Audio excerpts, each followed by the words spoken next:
what I want to do today, well, Hampden-Sydney gives the impression now of being a little college out in the country, surprise.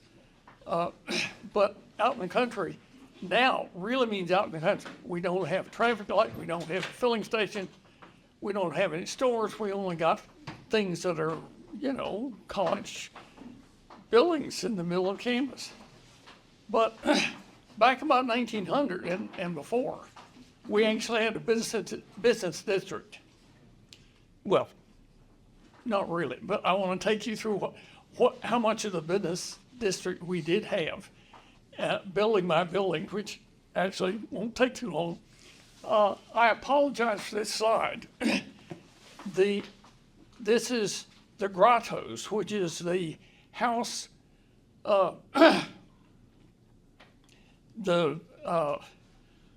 Dickie Venable bought from the seminary when he decided he was going to, now that he was a rich Baltimore lawyer, he was going to spend about half the year in Baltimore and half the year down here because he liked it down here. And he bought this house, which was enormous. And it's even bigger if you see the slide properly done. I edited it to get it to look all right, and then when I took it into PowerPoint stripped all the editing off. So I'm sorry. This is the worst one. The rest of them look better. But this was huge, and he was unmarried. Dickie was unmarried, and he had lots of house to throw away, basically. And so he invited the farm was loaded with Venables at that point, and all of our cousins of his or something like that. And he got a cousin who had 3 adult unmarried daughters who were still living with him to come out and live in the place free as caretakers, basically. And that started in the early 1890s, and that went along fairly well. And what train coordination, as I said last time, was really quite good. And so about twice a year, Dickie would get on the train in Baltimore and come down to Farmville and get rent a horse, basically, and come out to Hampden-Sydney and stay for several weeks. And then he would go back and so on. And he kept on being a leading lawyer. But he also got to do things with his money, like spend it on the college. And basically, hang on. Basically, the cousin and his 3 daughters, adult daughters who were there, essentially had nothing to do. And so they set up one of the larger, more successful versions of something that Hampden-Sydney had since about the Civil War, which is dining clubs. And these depended on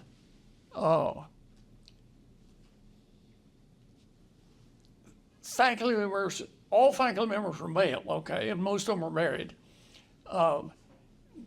The existence of these dining clubs depended on faculty members dying before their wives did. And so you have widows, but there was no retirement plan. And if anybody had life insurance, which was questionable, all they did was pay off the mortgage on the house, and you still had the problem of annual income.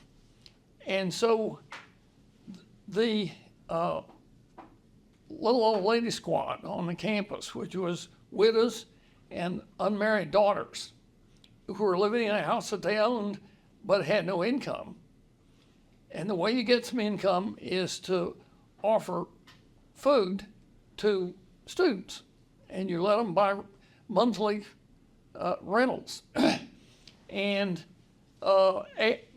between the Civil War and 1900, the dining hall there, Hampden-Sydney was charging $12 a month, and they charge $15 a month, which costs more. But you have to compete, okay? And what they did was make this a dress occasion. You had to wear a coat and tie to supper.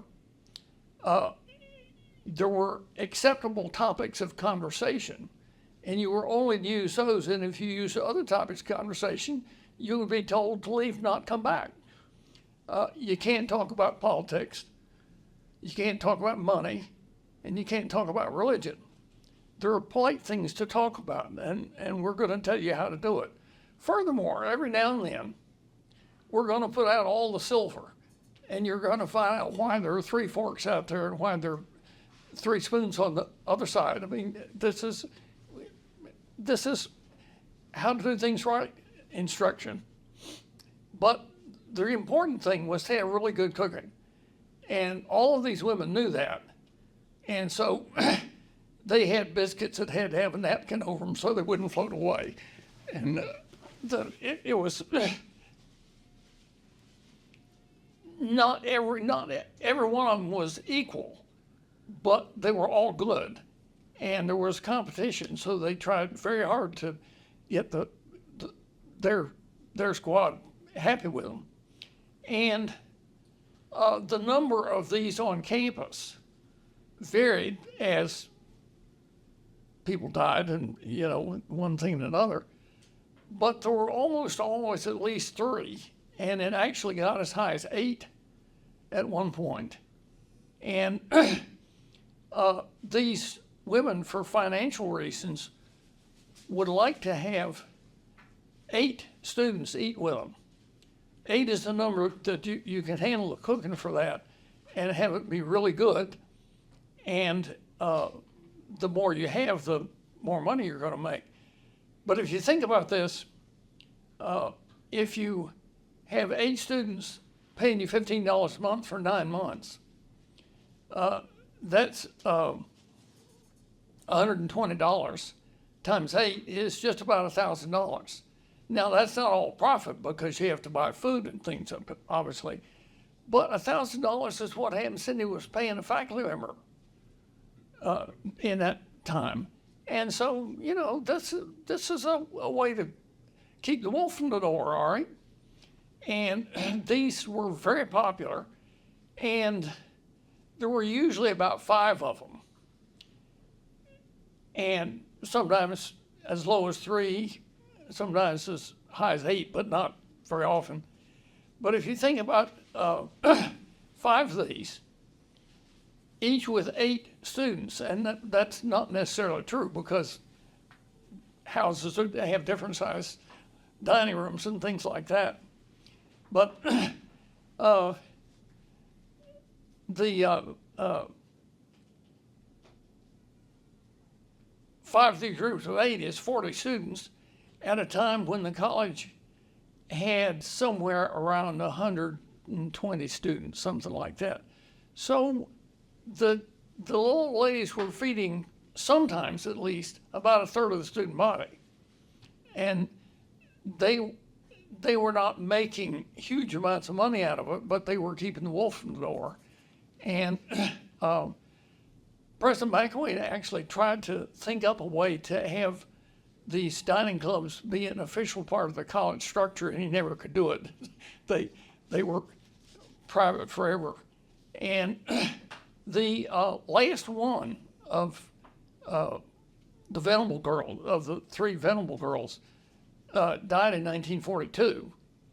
And apparently this was the biggest and most successful one of the dining clubs, and it closed about then. And when she died, the college got the building as residuary legatee of the Venable estate, and they tore it down. Where it was in that place on College Road next to the Chi-Fi house, where there are 2 houses that look pretty much the same and they share a driveway.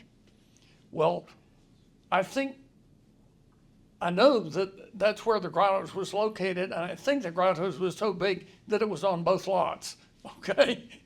And so the counseling center and the student health center are both on the grottos lot. But it was one of the most successful of the dining clubs that went on, so okay. Be sweet and change to the next slide. I got no confidence in this thing. Change. Page down.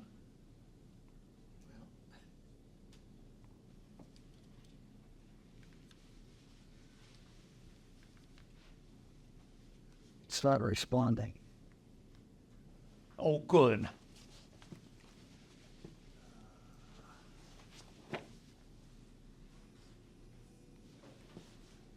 Is there a mouse thing that'll I got it on slideshow. I know. Sorry. Let me.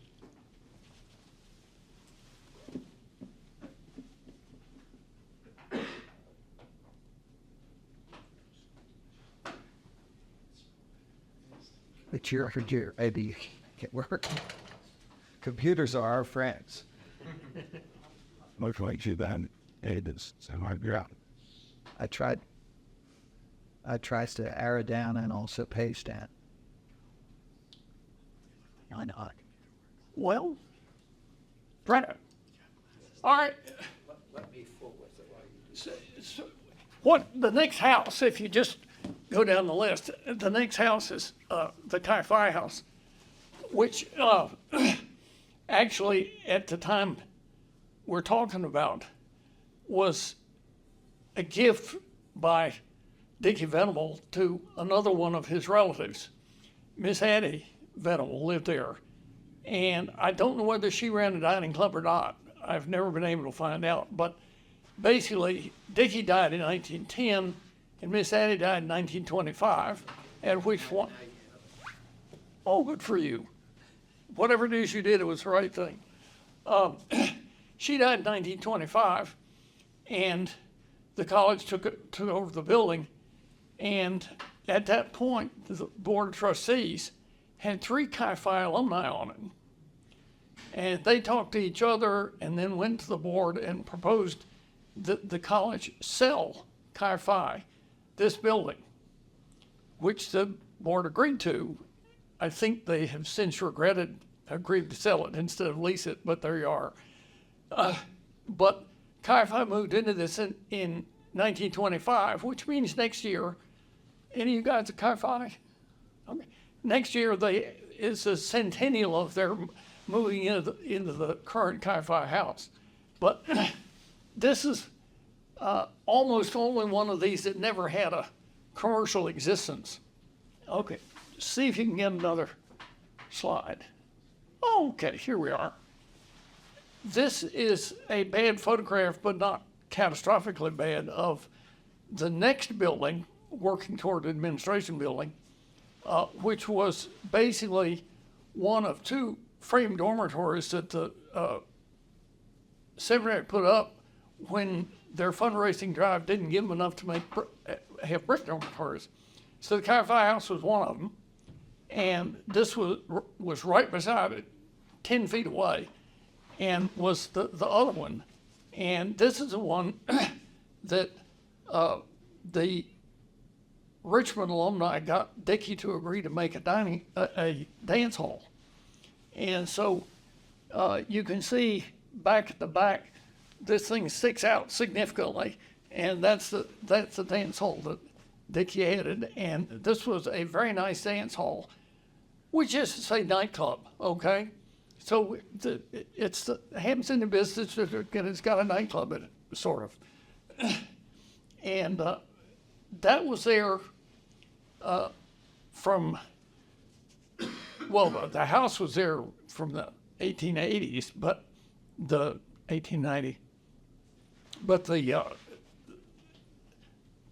nightclub aspect of this lasted from 1904 to 1940 when it burned down. And it burned to the ground, and the land was still part of, Dickey had paid for the renovation, but he didn't give them the land. And so the corporation did not actually own the land, and the college had it. And so when it burned down, what the college did was to build a post office there. And go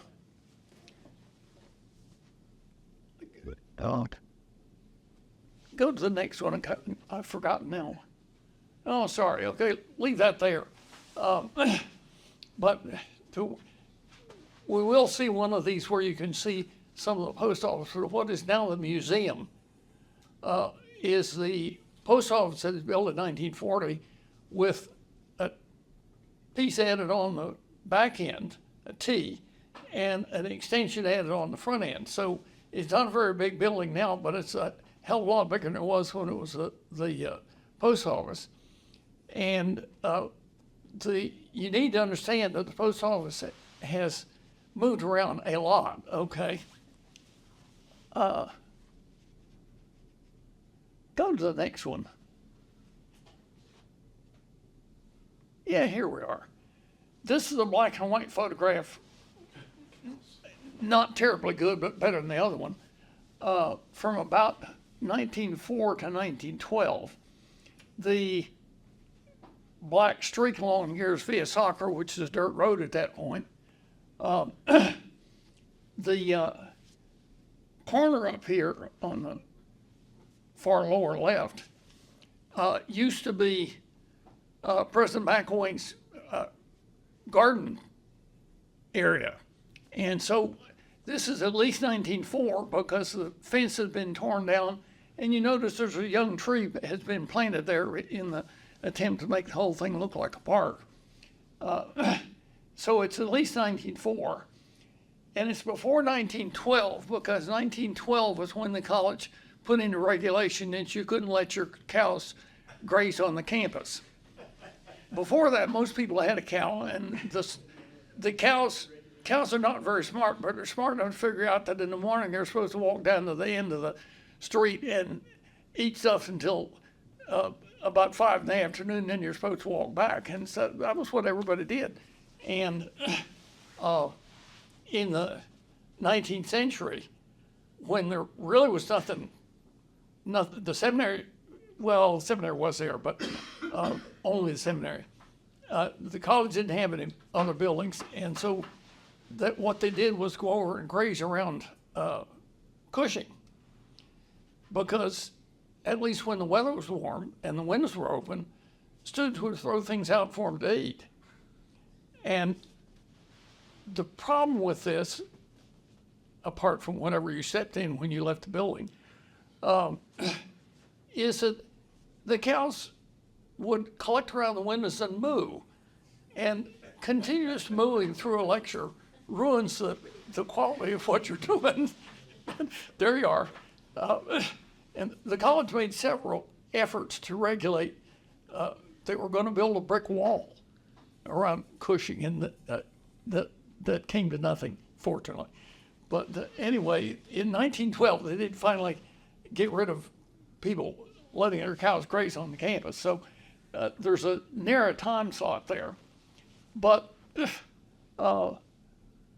what you're seeing all the way at the left is Hart's store.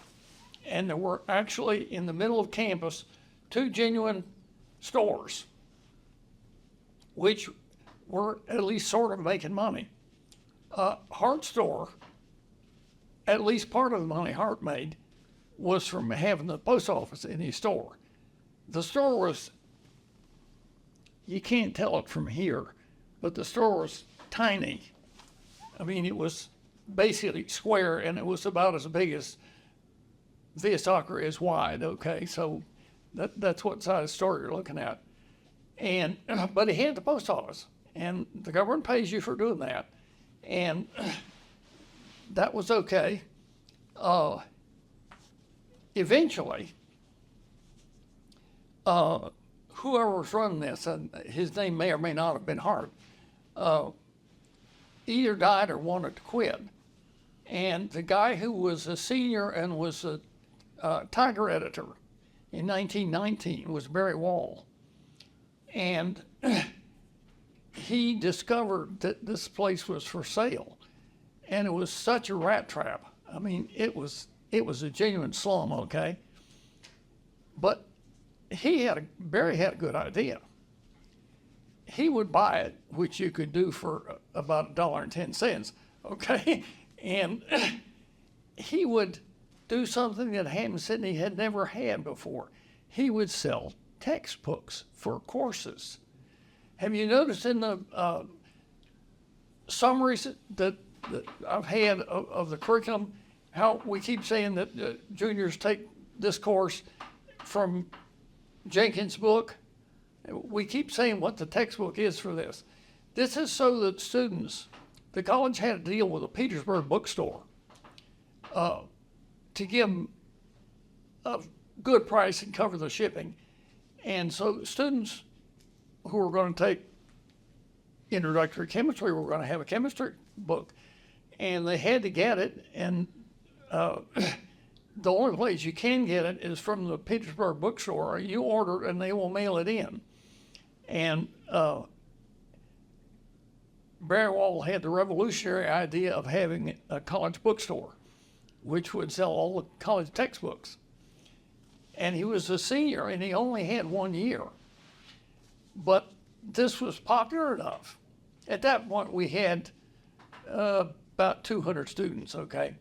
This was popular enough that he made enough money on it that he was able, there may have been some other money involved, but he was able to buy the Farmville Herald. And it stayed in the Wall family until only about 10 years ago. But anyway, the bookstore was a sensational idea. And the trouble is that Barry was only had 1 year of school left. He was going to graduate. And he left and sold to Yank Bernier, who was the baseball coach. And the college was not paying Yank much. So Yank thought having a nice income supplement like this would be great. And he ran it for 3 or 4 years. And he pretty much stopped Hart's store from being anything but the post office and the college bookstore.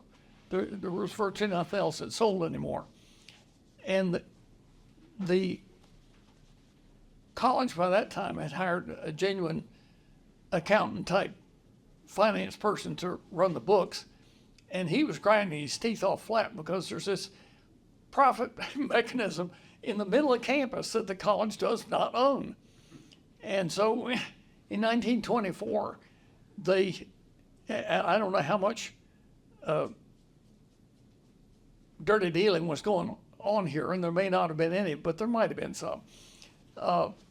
The college more or less forcibly bought the bookstore from Yank Bernier, who worked for him, and I don't know. And the college tore it down. And in 1925, go on to the next slide. I have trouble figuring out. No, well, sorry. I got to order. This is basically almost that same picture taken by me about 1970. And what the college built, of course, they tore down Hart's store, which was almost in front of Atkinson, and built this building on the right, which we know as the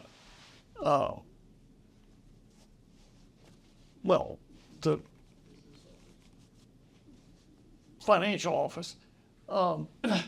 And what that was when they put it up was a replacement for Hart's store. It had 3 functions, okay? One of them was to be the bookstore, college bookstore. Another one was to be a snack bar, the ancestor of the Tiger Inn.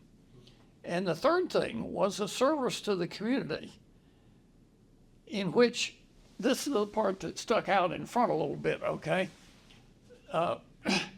It sold souvenirs up front, things like T-shirts and things like that.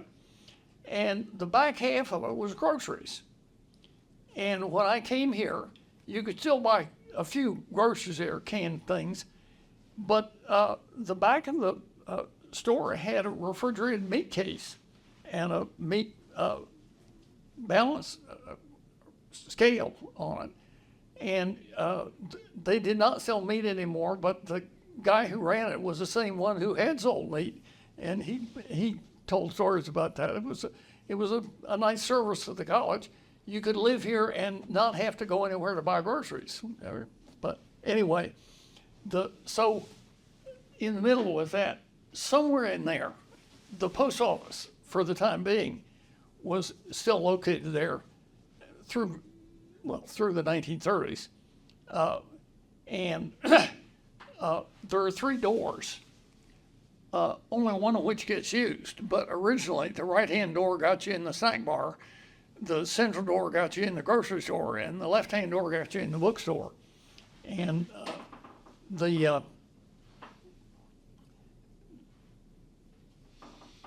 left-hand door got used so little that when they renovated it, they found a squirrel mummy behind the door. But anyway, that building looks like a college building. Hart's looked awful, but it did look like a commercial store. Give me one more pass here. Oh, well, okay, sorry. I should have gone to this before.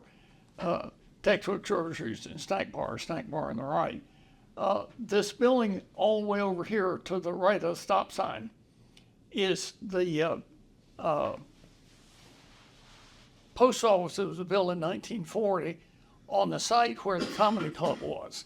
And the comedy club actually reached out here far enough that it reached sort of into would have reached inside the college shop. So the things did shift a little bit when it burned down. Okay, another slide. Here we are right after the gymnasium has been built on the back of Graham Hall so that we can play basketball. And that's what's showing over on the left. It's that nearly white building, but it is brand new bricks and everything is all shiny. Atkinson is over here on the right. And that thing in the middle is Eggleston store, which was the other store that was present. And it was also right out at the street. And although it was not that close to Atkinson, but he was out there, and well, it was very popular. And both Hart's, which didn't have much room, and Eggleston store, which was bigger, did a land office business with students buying candy and things like that. But from the picture, you can see that Eggleston store was not exactly a work of art. Go to the next slide. Yeah, here we are.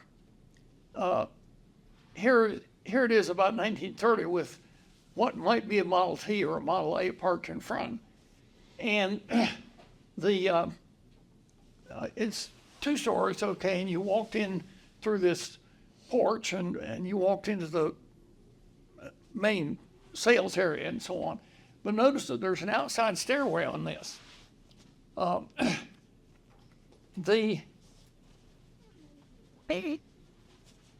We've had dining clubs that moved around, okay. This is one of the places that the infirmary moved to. The Hampden-Sydney didn't have an infirmary until about 1900, and they didn't have a lot of space for it.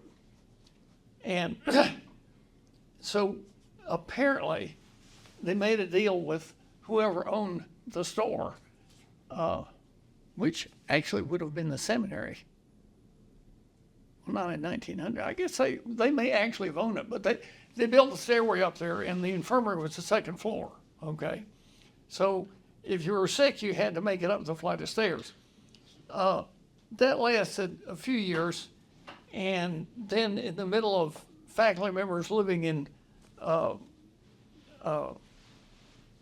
Atkinson, there was an opening there, and they turned the third floor of Atkinson into the infirmary, so that if you were really hurt, like you had a broken leg or something, you had to make it up 2 long flights of stairs to get to the infirmary.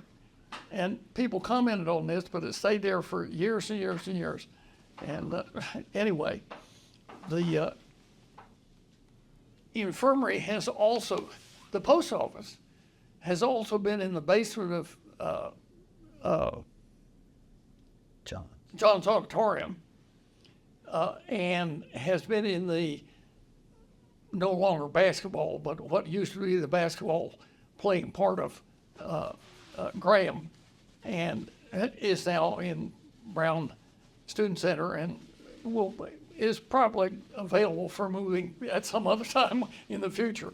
The infirmary, we've stopped having an infirmary. We have the Student Health Center, and it's probably in a permanent location, but it also moved around. It was, for a number of years, the Maples was the infirmary, and there was a really good student job which consisted of, you could get sick and be in bed in the bedrooms up on the second floor. And a good student job for free meds was sitting downstairs and waiting for somebody to scream or something, and then you call the college physician who lived on campus and so on. But what you really did was sit there and do your own work. And this was a very popular job, but it vanished when we stopped taking people overnight.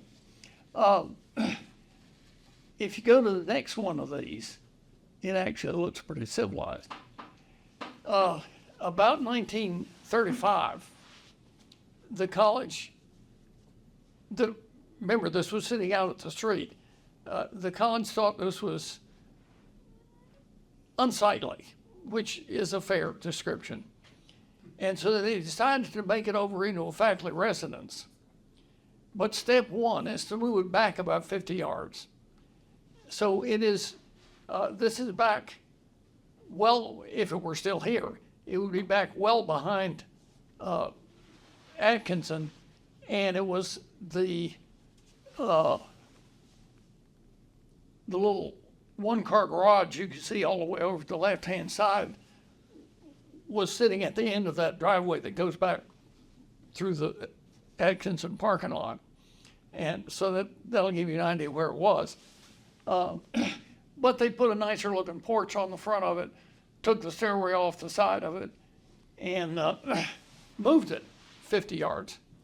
And this was not the world's best construction to begin with. And moving it meant that everything had come loose by about 1/4 of an inch, okay? And my family and I lived there for 4 years when I first came to campus, and it was really convenient to get all the science classes were in Bagby, which was 100 yards away across the street, okay? So that was really convenient. But you couldn't, in spite of the fact that it had storm windows and doors up, in the wintertime, a cold breeze blew through the house at all times. Right up here at the front door that you can see under the porch there was a great place to put a Christmas tree, and so we had one up there, and there was a well-made door that looked like it fit, and outside of that was a aluminum storm door, and it looked like it fit. But the tinsel on the Christmas tree, you could sit in the living room at 8 o'clock at night and look at the Christmas tree, and the tinsel is all swirling back and forth from the breezes that are forever blowing through the house. And also, the open spaces meant that field mice who lived outside all summer could wait for the first frost and help themselves to indoors. And it was so easy to get in that when they got in, they didn't run. I have sat in the back into this watching television. We had that set up as a TV room, and watched a field mouse walk at the walking pace of an animal with very short legs, diagonally across the room. It took half a minute for him to get across the room, and nobody said anything because they were stunned. Nobody had ever seen a mouse walking before, but that's how confident they were. Anyway, in spite of its many advantages, the college tore it down, and we now have to do without it. But go on to the next one here. Yes, this is a view of Atkinson from the front porch of. It was called a Restover when it was a house, and the grounds were pretty, and this gives me a chance to tell you about another thing that happened to this,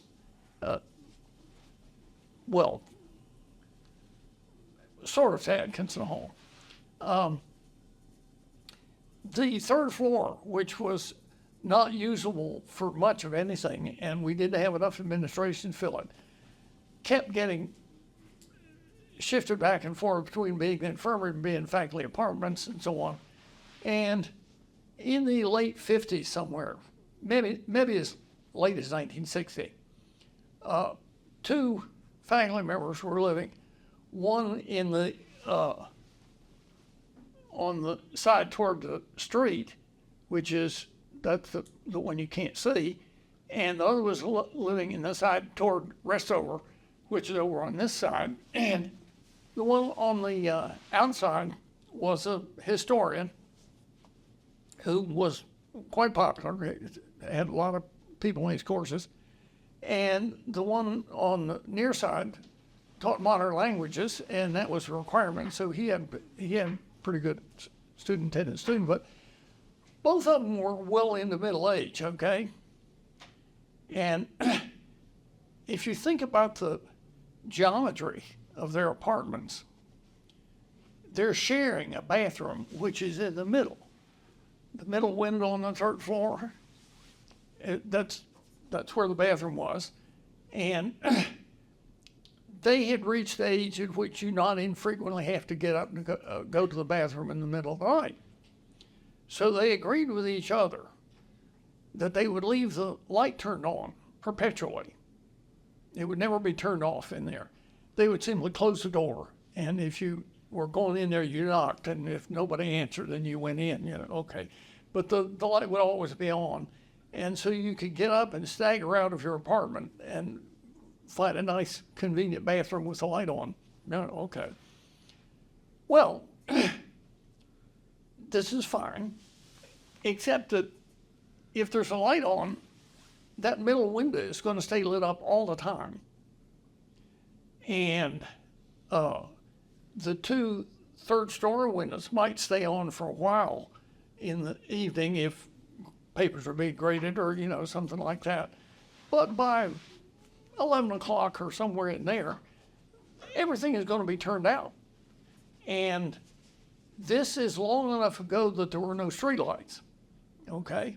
And Hampden-Sydney was a seriously dark place, except for that central window, which was like a floodlight, okay? And a student, well, it's had to have been about 1960 because I know the student. Anyway, a student who was walking by here at about midnight on the way to fraternity circle from the library, looked up at it and thought to himself, this is sort of the business district of Hampden-Sydney. What Hampden-Sydney needs is a red light district. And he did not share this idea with anybody else, but he implemented it. He arranged to get a coverall that looked like what the